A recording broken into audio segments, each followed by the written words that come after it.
దృష్టికాలుగా చేసే అన్యాహీనులను లేపినాడు చేసే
హృదయము తెరవము ధరితము ఆనే ప్రవేశించును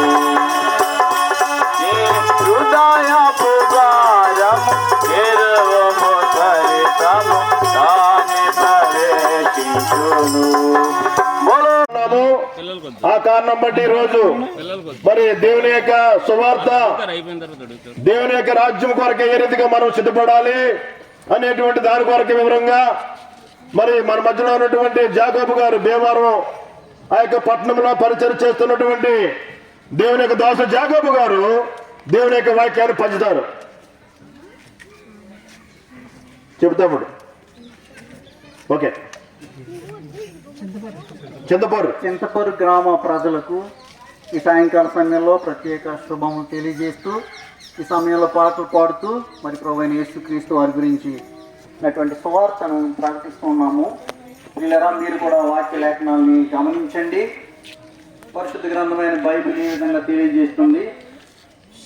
పాపులను రక్షించుటకు క్రీస్తు యేసు ఈ లోకమునకు వచ్చినను వాక్యము నమ్మదగినది పూర్ణాంగీకారంలో యోగ్యమైనది ఉన్నదని ఒక భక్తుడు ప్రభువైన యేసుక్రీస్తు గురించి తెలియజేస్తున్నారు.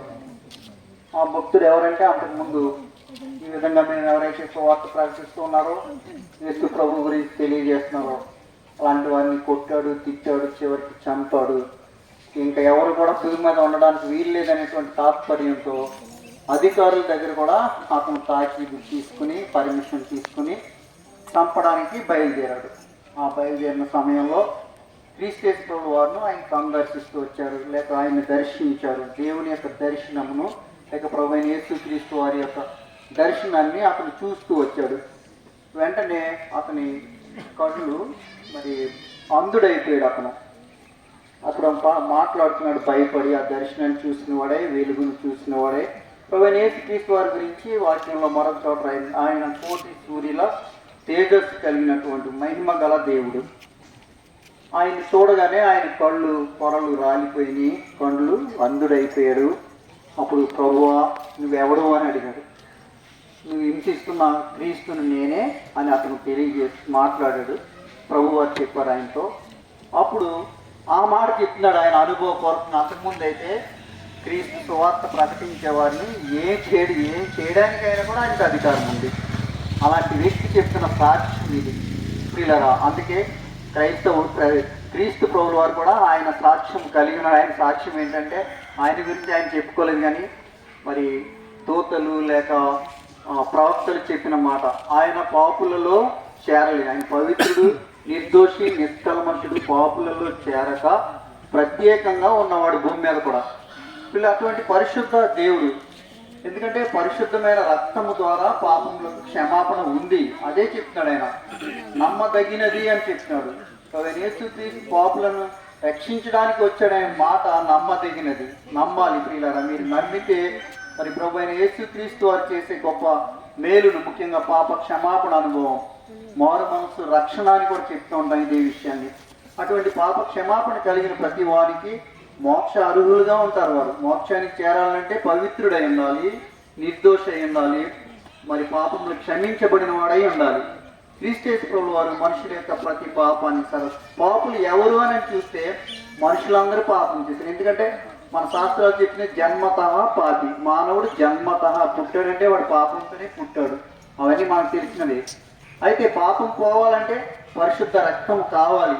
ఆ పరిశుద్ధుడు ఎవరు అంటే ప్రభువైన క్రీస్తు ప్రభువు వారు. ఆయన చెప్తూ వచ్చారు. ఆయన అనేకసార్లు సవాలు విసురుతూ వచ్చారు. నాలో పాపం ముందు మీరు ఎవరైనా నిరూపించగలరా, స్థాపించగలరా అని చెప్తూ వచ్చారు. కనుక ఆయన ఇప్పుడే చెప్పుకున్న వాక్యం, ఆయన పవిత్రుడు, నిర్దోషి, నిష్కల్మషుడు అని. పాపులలో చేరలేదు భూమి మీద బ్రతికున్నంత కాలమైన. సిలువేయబడక పూర్వం ఆ నీతిమంతుడైన క్రీస్తు ప్రభు వారి ద్వారా ఎవరైతే ప్రభు అయిన యేసుక్రీస్తునందు విశ్వాసం ఉంచుతారో అప్పుడు వారును వారి ఇంటి వారు క్షమించబడిన వారే, విమోచించబడిన వారే, మోక్షరాజ్య అర్హులుగా తీర్చబడతారు. వీళ్ళ ఈ సమయం మీకు సువార్త ప్రకటించబడుతూ ఉంది. మీరు విని రక్షించబడుదురుగా. కానీ మీ గురించి మేము ప్రార్థన చేస్తున్నాం. ప్రభునందు ప్రియమైనటువంటి గ్రామస్తులారా, మీకు ఇంకా అధికమైనటువంటి ఆత్మీయమైనటువంటి విషయాలు తెలుసుకోవాలని కోరినట్లయితే మన దగ్గరలోనే బెరాకా ప్రార్థన మందిరం ఉంది. అక్కడికి మీరు వచ్చి దేవుని యొక్క విషయాలు ఇంకను మరి తెలుసుకోవాల్సింది ప్రభుపేట మనం చేస్తా ఉన్నాం. మరి ఆ స్థలంలో ప్రతి ఆదివారము మిగిలినటువంటి దినాల్లో కూడా పరిచయం జరుగుతూ ఉంది. రండి, వినండి, రక్షణ పొందండి. అంత మాత్రమే కాకుండా ఈరోజు సాయంకాలము 6:30 గంటలకు అదే స్థలంలో ఒక ప్రత్యేకమైనటువంటి కూడిక మీ కొరకు ప్రభు ఏర్పాటు చేసినాడు. రండి, వినండి, రక్షణ పొందండి. మిమ్మును, మీ కుటుంబాలను, మీ గ్రామాలను దేవుడు దీవించును గాక. ఆమె చెప్పండి. ఆమె